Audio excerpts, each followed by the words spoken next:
When I moved to Rockport in 1988, there was a neighbor up the road from me, and he had a couple tree peonies in his yard.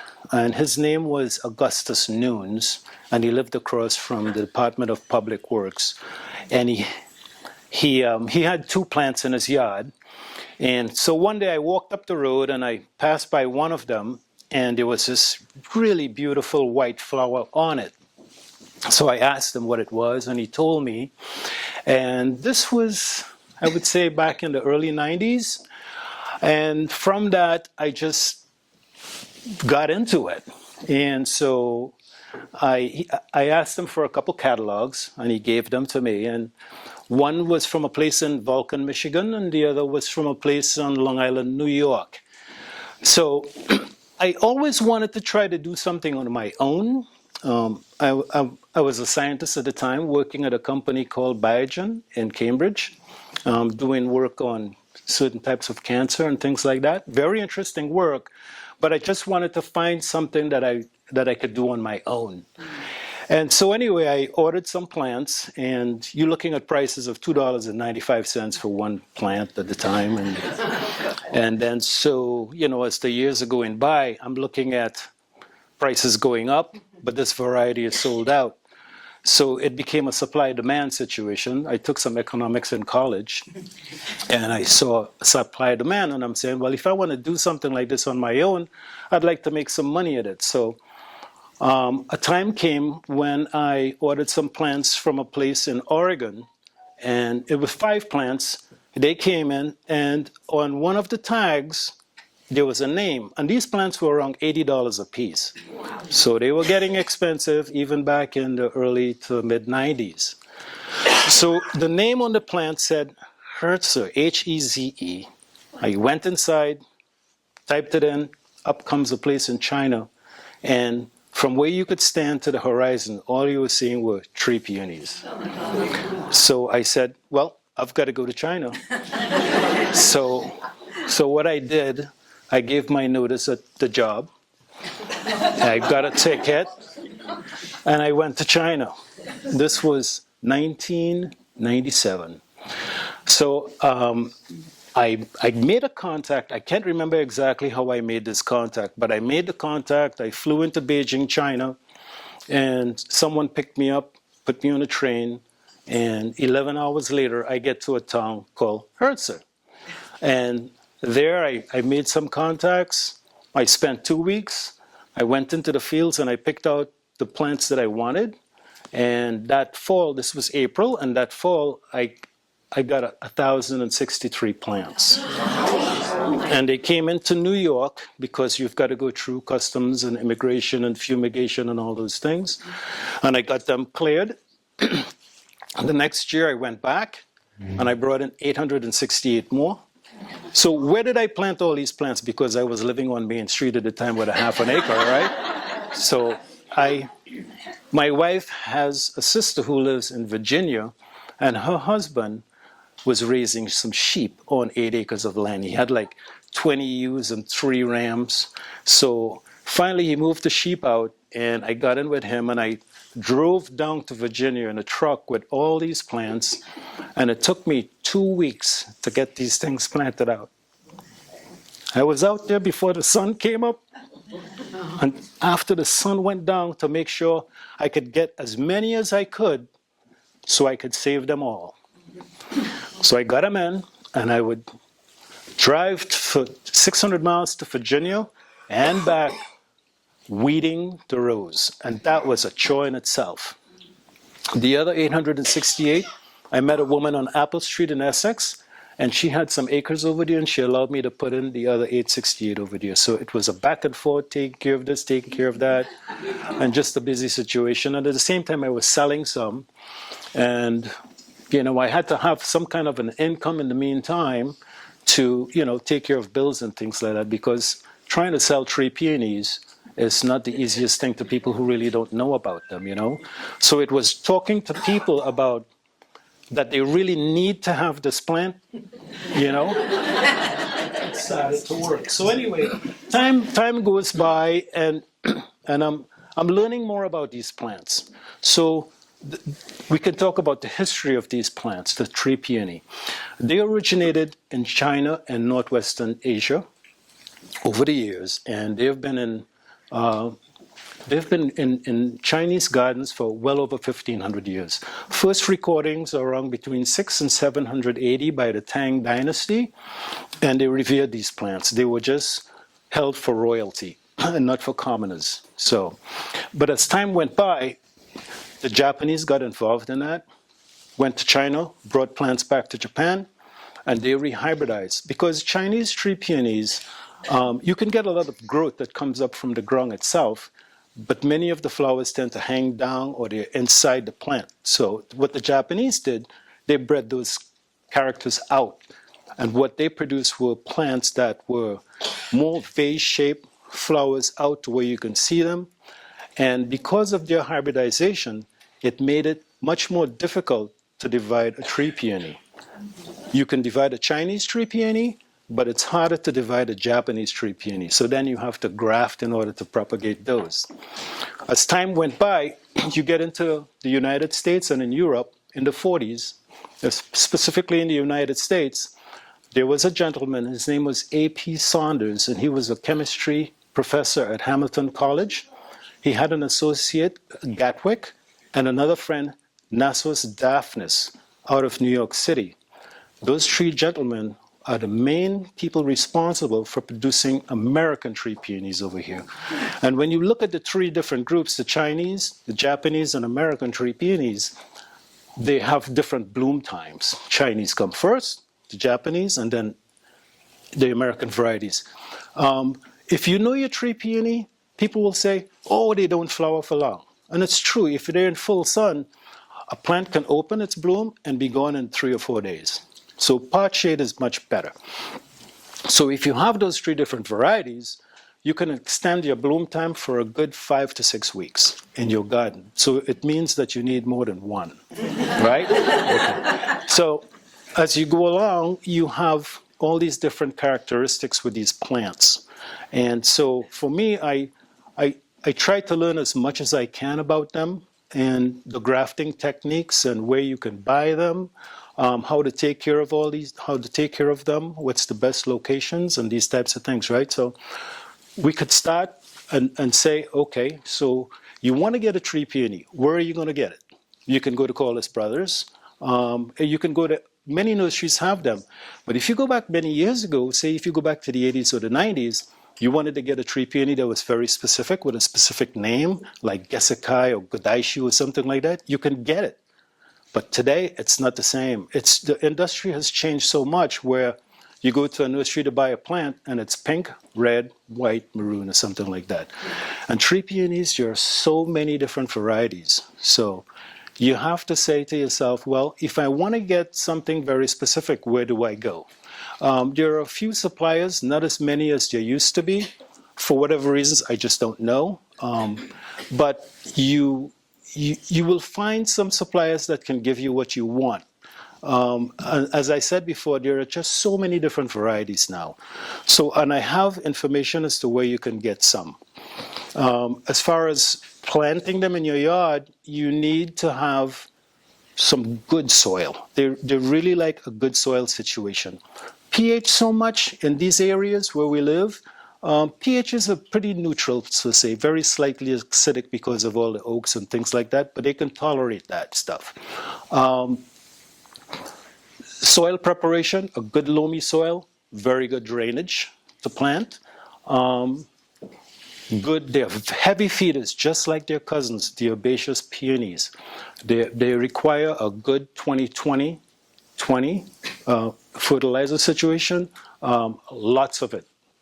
And they flower before herbaceous peonies. So your situation as far as peonies flowering, if you have tree peonies, the three different groups, and you've got your herbaceous peonies, you can have a long flowering time for these things. They require more space because they become much bigger plants than herbaceous peonies do. I've seen tree peonies that get up to be almost 9 feet tall and just as wide. I have one at home right now. It's probably about 16 feet wide and maybe a good 7-8 feet tall. And that took When I first got it, it was just a tiny thing.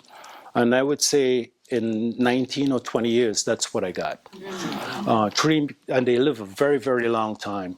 You're looking at hundreds of years for plants, if it's in the right location. So there's a lot to be said for them. Yes, the flowering time is short, but what makes it so beautiful is that when they start to, come to life in spring, you get this beautiful color. And color is a thing for spring. If you don't have flowers and you can get color, that's an asset. So you get that, then you get this growth of these flower buds that are like no other. The buds are so big, and there's all this excitement and anticipation of what this thing is going to open.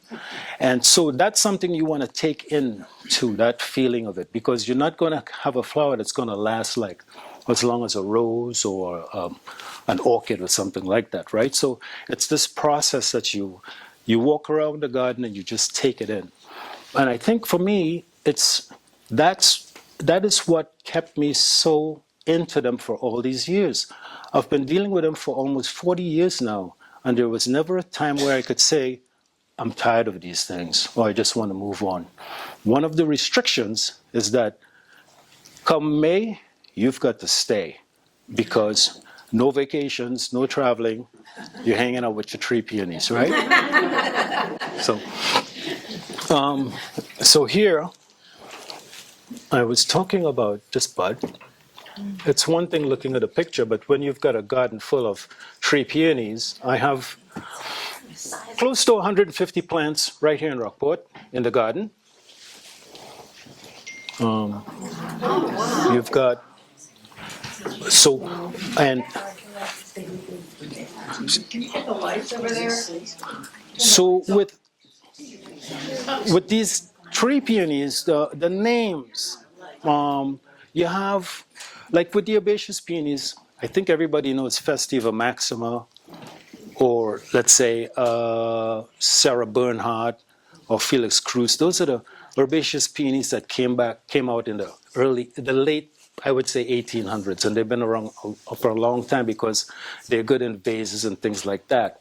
But tree peonies also, they make good cut flowers, and they have very interesting names. Entering the kingdom of the moon, the god of the west wind, the god of the underworld, the queen of Sparta, mother of Castor and Pollux. Those are the names of tree peonies, right? This one here is called Strawberry Delight. This one here, Yao's Yellow. Yao's Yellow goes back to that story about 1,500 years ago. This was developed by the Chinese a long, long time ago. To try to find them today, you would have to go to China to buy this. It's not something you could find any old place.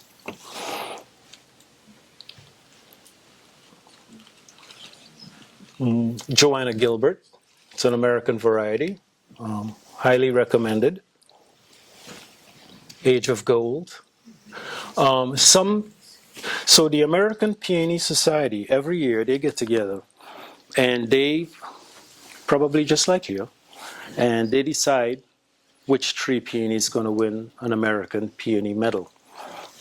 Most of them have been herbaceous peonies, and this award started, they were handing this out maybe, I would say, probably in the 1920s is when they first started to hand out this award every year. This is a winner. It's one of the few tree peonies that has ever won the American Peony Gold Medal Award. Why? It's rugged. It produces a lot of flowers. These flowers, well, as you see, they're yellow, lemon yellow, smells just like lemons. This is a seed. Now, talking about a seed producing a flower in a tree peony, it takes years to get a flower from a seed. You have to have so many different varieties in your yard to cross-pollinate for you to get a seed. This is a seed from a plant that probably germinated 7 or 8 years ago. And so the story was that you would take 1,000 seeds and germinate them all, and only one seed would be as good as the parent or better. I don't think that's true. I think it's much less than that. I don't have thousands of seeds germinating to create a whole bunch. This came from a Chinese tree peony crossed with a Japanese tree peony, and it produced this, which is, I consider, a very beautiful flower. It's a very vigorous plant. So you can get propagation by seed, by layering, by grafting, or by division.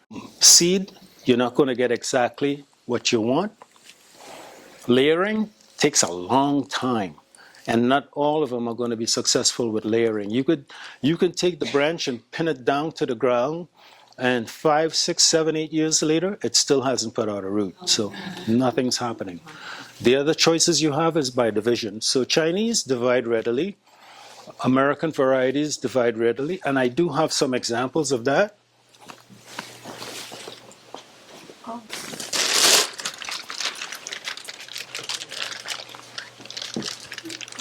These are American Tree Peonies. This is a division, a graft that I did some years ago, back in September 18th of 2022. And this is another division here of Zephyrus, the god of the west wind. This here is the god of the underworld, and I could pass these around and you can just take a look at these. Tony, will you explain what layering means? Excuse me? Will you please explain layering? Oh yeah. Okay, so layering is if you have a branch long enough that's flexible enough that you can bend down to the ground. You bend that to the ground, pin it down, and you put a good amount of soil on top of that, and don't disturb it. That takes such a long time to get anything from it. So that's why you want to think about something like grafting. And we'll go over that in a little while. Or divisions. And so one of those that I'm passing around, that's a division of a plant called Zephyrus, god of the west wind. It's just, for me, I think it may be my favorite flower. It wasn't doing too well in its spot. It wasn't putting flowers out, so I dug it up and I got this huge thing, and I was able to break it into 3 parts. So now I've got 3 Zephyrus. So you want to start thinking about just doing your division or doing your graft instead of layering. It's just, sometimes you wait all these years and you're not getting anything, you know? So anyway, you're going back to the propagation of these plants. The only time you can divide or graft is right now, the first few weeks in September, at our latitude, 43 degrees north. Anything further north, Chinese tree peonies don't do well. They do much better further south from here. Like if you're down in the Maryland area, things like that, they tend to do very, very well. Japanese and American can tolerate a lot of cold weather, so they can go further north, right? So with this time of dividing and grafting, this is the time to do that.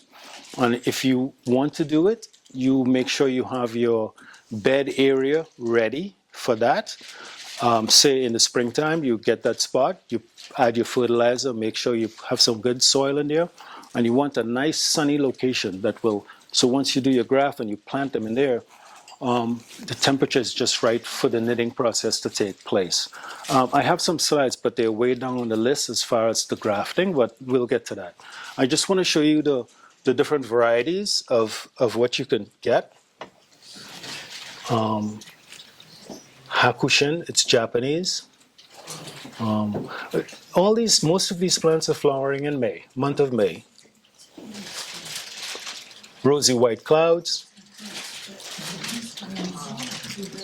That came from a seed. And I noticed that the seeds that produce these flowers, they're very vigorous plants. They grow fast.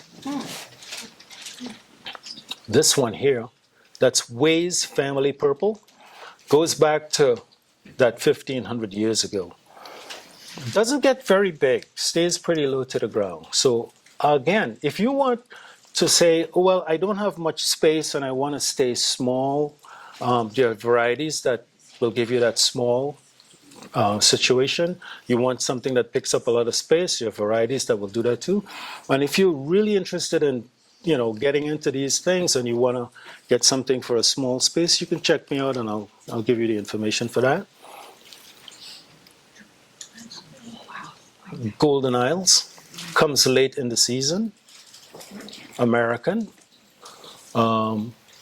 From A.P. Saunders. That's Shintenchi. Shintenchi in Japanese. In English means New Haven. Oh, and also Shintenchi is one that won an American Peony Society gold medal. It's the only tree peony that's not American that won a gold medal. Aquila. Souvenir de Maxime Cornu. This one here, it's the last flower in the season, hangs down. If you've got a garden and you have a terrace and you can walk past and you want to have something hanging down, you can look up. That's a very good plant for that. Rosy white clouds again. Terpsichore, Nassus daphnis. Terpsichore is Greek for something pertaining to dance, choral, and muse. Instead of she poured the wine, she passed the peony. Sidai, Japanese, very big flower. One of the first to bloom. Hakushin again. This is a Chinese tree peony called white jade. They are very fussy in this area. If you want to grow Chinese tree peonies here, you need to have a good sunny location facing south or facing west. Planting them facing north, it's just not going to work well for you. This is another Chinese tree peony called Ulo Chense. Rock's variety. It's got strong, hard stems. If you want to graft this, the stem is very, very hard, so you need to you have to have a strong hand to make the cuts to get that wedge just right. But it's a nice, it can get all the way down to zone 2, and this plant will grow for you. It's a really beautiful plant. It's just got really nice structure, and it produces flowers in abundance every year. To me, this is the best red tree peony. It's called Cow, King of Flowers. This is an immature flower of Yao's yellow, a Chinese tree peony. Leaf structure too. One thing I have to mention, the tree peonies there are species, there are lutea hybrids, and there are the Sophriticosa group. The Sophriticosa group, flowers that will tend to have bigger leaves, bigger flowers. The lutea variety are flowers that are more yellow, orange, deep maroon colors. Smaller flowers, blooming later in the lutea group. So if you're looking for leaf structure, you'll find it in different varieties of tree peonies. And if you're going to have a plant that the flowers are gone, come the end of May, you've got June, July, August, you still have leaves. You want some leaf structure, you can get it with tree peonies too. So this is Leader, Queen of Sparta, mother of Castor and Pollux. This won an American Peony Society medal too. This is Demetra, Nassus daphnis. See, Nassus daphnis was Greek, so he named many of his cultivars with Greek names. Pluto, the god of the underworld, Nassus daphnis. This is Wowcedar Princess. This was produced by a gentleman in Upper Michigan. His name was Scott Reith. Seedling, that's the parent. That's one plant. Produces a lot of seeds. The bees hang out and they pollinate, so when they fall, you get plants like that. If you mulch and you turn the soil over, mix the mulch in and let the seeds fall, they'll germinate. Seeds, when the pod opens late summer, the seeds are like kind of a light creamy green color. Within a week, they turn black. If you wait a week to turn black, it's going to take about 3 years for that seed to germinate. If they're still that light color green, they'll germinate in that year.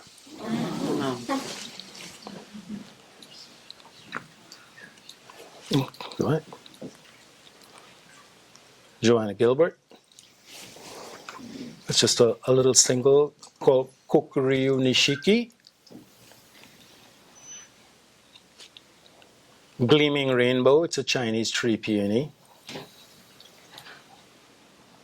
That's Yakio Tsubaki in Japanese. It's English, Eternal Camellia. It's a very nice plant. It's got nice structure, really nice leaves. It's one of those tree peonies where the leaves are just burgundy for a long time. Koko no Tsukasa. I don't have a translation for it, but it's Japanese. That's Gogan. And this here, does anybody know what that is? You familiar with the Camericiferous? Enoki cypress. Yeah, or the Camericiferous, yeah. If you don't have them in your garden, I strongly recommend it because of the color. Come wintertime, what you see, that chartreuse, yellowy green, that turns into a bronze color for the wintertime. And they have really nice structural shape to them. They're the type of plants where you can go inside and prune the inside out, and you can get all kinds of beautiful shape. So I have a few hundred of those in the garden at home. You don't need to do much maintenance on them, so it gives you more time to do other things while they're giving you something beautiful in return. This is damask. It's one of the last to flower. That's Nike, the god of victory. That's Terpsichore again. Jesse saying location. I'm not sure what this one is. That's Demetra.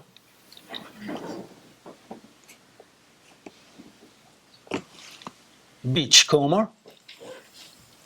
This is a very nice plant. It puts out such a beautiful flower. That's Yao's yellow again. Chinese, what's yellow to them, it's not really yellow to us.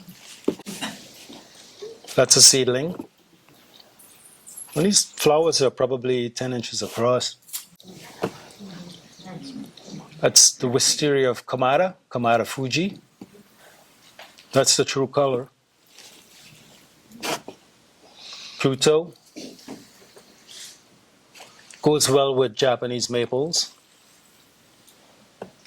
Let's carve again. Tessera. Strawberry Delight.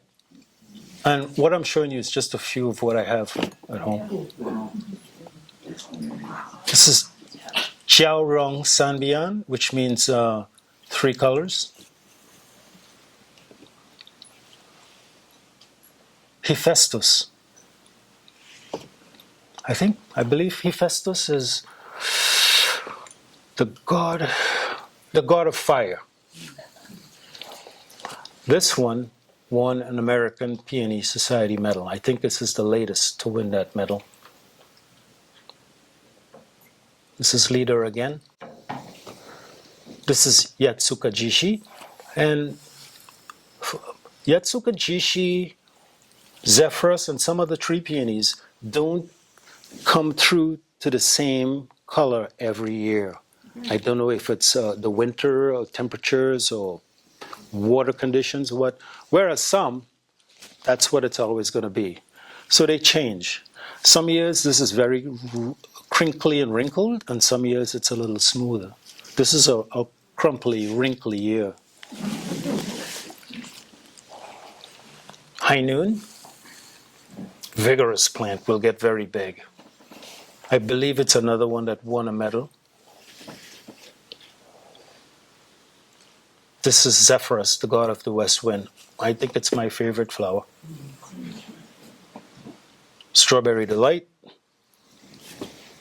Age of Gold, again. Entering the Kingdom of the Moon, Fuso no Tsukasa. This here is Kunshan Yiguan, and it's Chinese, and it means a night glow on a sacred mountain. It's not a very tall growing plant, but it's just a really beautiful white flower when it flowers. Sometimes you look at it and the centers are green. It's just a very pretty one. This is Anna Marie.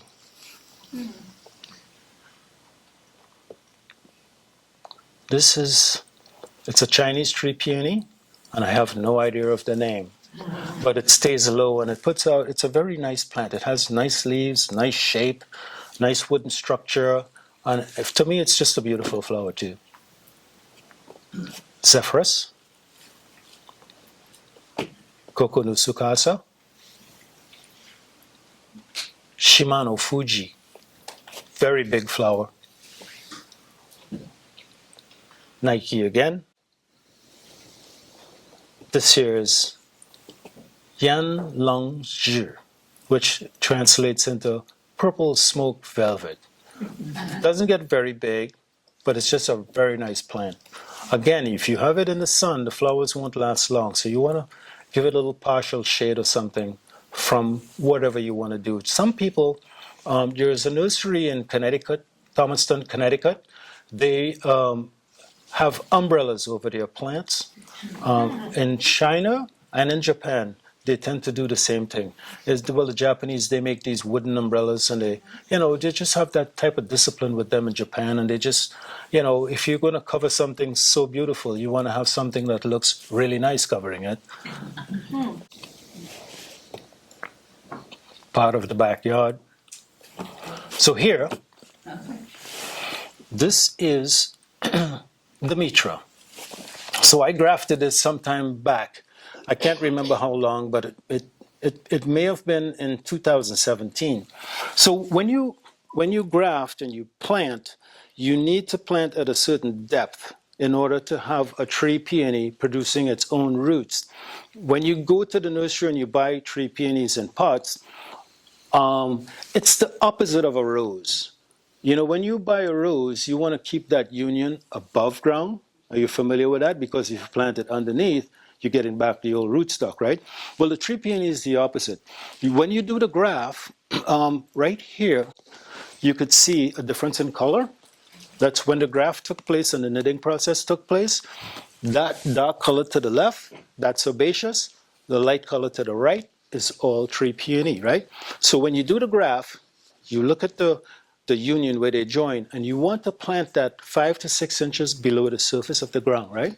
Also, when you have to keep in mind that 5 to 6 inches below in 2025 can become 2 inches in 2027 because of night crawlers and all these guys doing their work. So you keep that in mind and you keep bringing the soil back, because if you don't, it won't form its own roots. This one here, it's been in the ground for so long, but it still didn't do a good enough job for my satisfaction in forming its own roots. This right here, that's its own root, and that's not enough for such a big plant. It should have had a lot more, like what you saw in that bag that I passed around. One of them has a bunch of roots. Okay.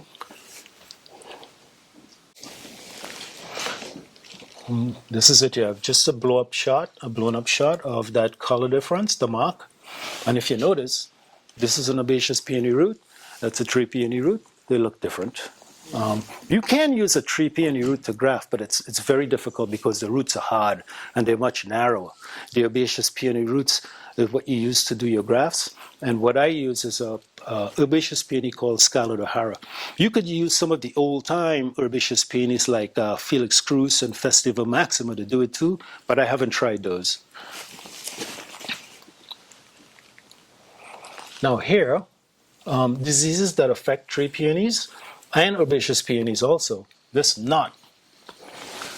That's a knot from a parasite called a root knot nematode. It's these tiny worms, and they can destroy a lot of plants.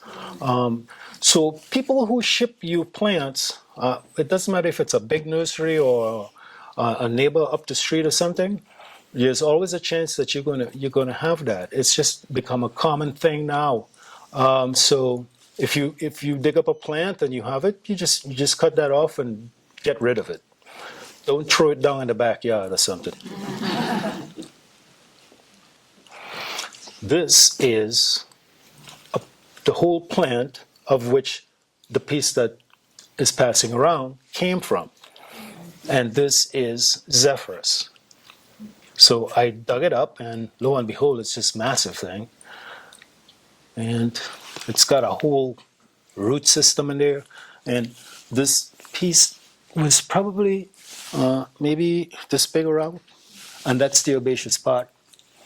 So when a tree peony develops its own roots, and you say over the years you want to dig this thing up, you dig it up and you see this big herbaceous root and a whole bunch of tree peony roots. Now you can cut off that herbaceous peony root because you've got your own plant now.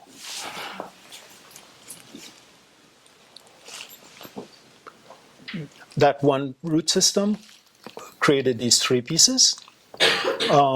From all of them, you could probably further divide.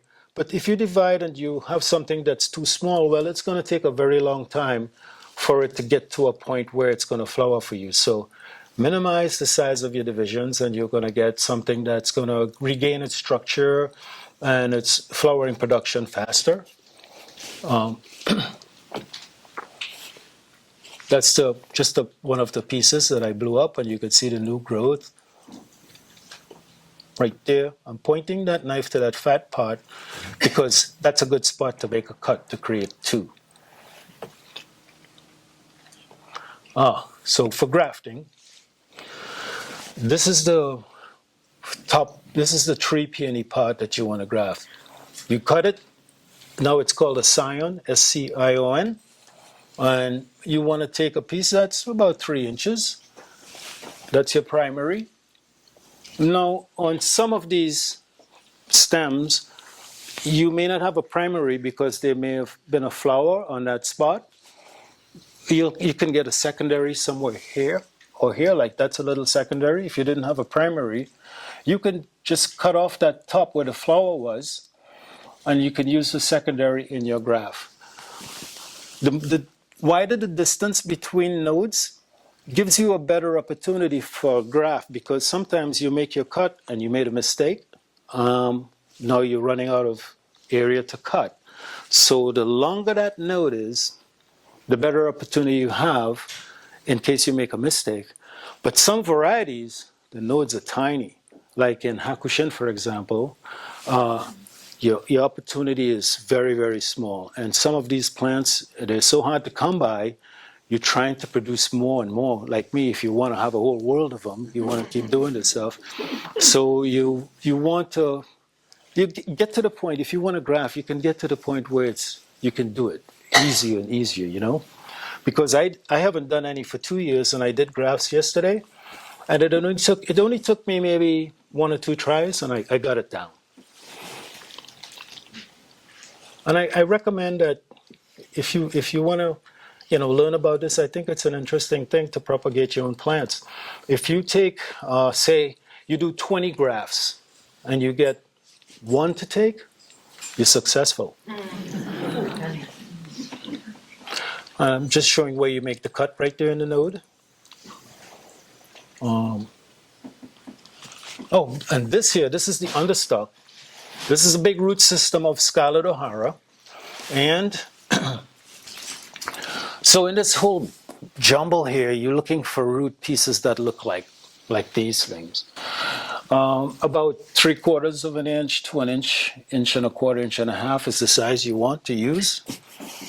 And when you get your pieces, you want to introduce 10 to 15% bleach mixture, because when you cut those pieces, they go into bleach. The scions from the tree peonies, they go into that bleach mixture for 10 to 15 minutes, because you want to kill any opportunity of bacteria or any type of thing that's going to infect your grafts, right? Very important. And then your surface, keep it clean. I take 70% ethanol or isopropyl alcohol, and I wiped that down. I wiped all my tools down to get ready to do the grass, because everything has to be nice and clean.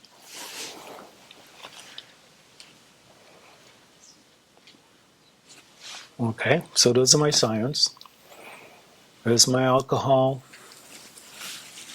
That's what I use to cut those blades. Very, very sharp.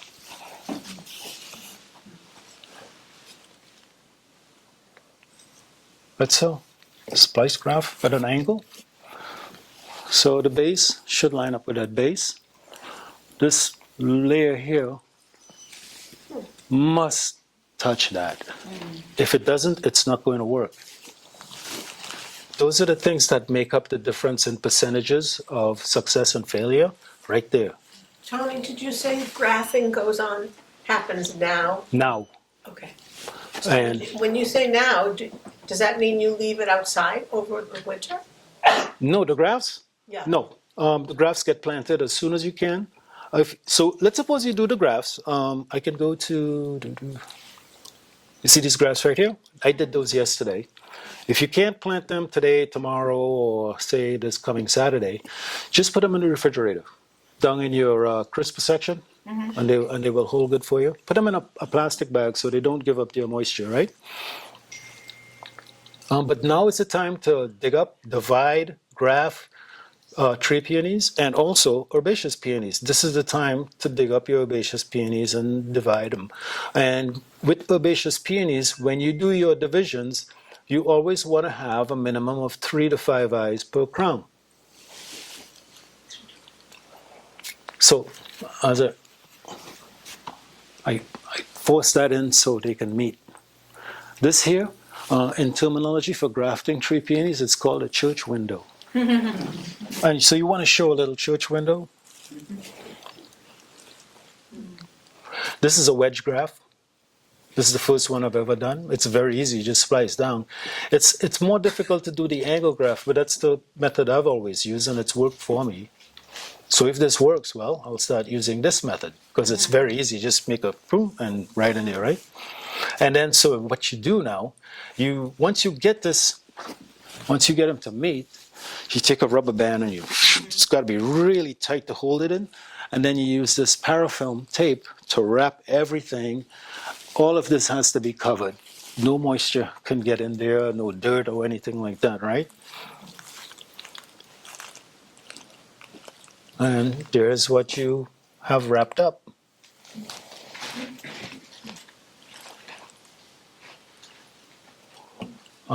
This is one of those in the bag.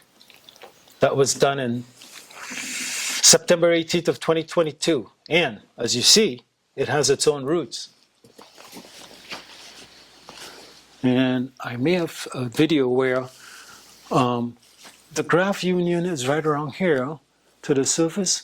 It was about 5 to 6 inches deep. And because you want this plant to produce its own roots. If you don't have a tree, if you don't have, when you have a tree peony and you've had it for years, and there's like 1 or 2 stems coming up, and you look at the base and you see this big thing, that's the herbaceous root. And if any of those branches break off, it's gone, it's done, because it's not on its own roots. So that's why planting at the right depth is so important.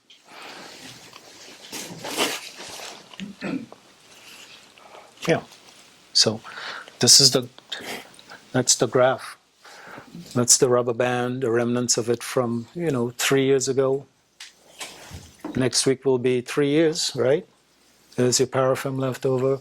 That's your big, your growth spot right there.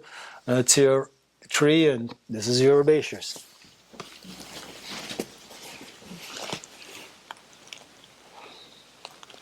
And there it is again. And you see it on its own roots, and now is not the time to really cut that nurse root off yet. You need some more root production, and then you will be okay on that. And now, as far as suppliers, Solaris Farms out of Wisconsin, they have a nice supply of tree peonies with nice names, you know. So if you get one, this is what it is. You need to jump on it early because they sell out very quickly. There is that Cricket Hill in Thomaston, Connecticut. There used to be so many more. They're just about gone. There's aldermans. People who are producing a lot of tree peonies now are people in gardeners in New Zealand. But you know, your summer is their winter, so, and then you need to get permits and all that type of thing, you know, because I had to go through the process from China and Japan to get permits to bring in plants. If you want to bring one plant in, you're still going to have to pay the import fees and all these types of things, you know. So I think that's all I have. Okay. Thank you so much.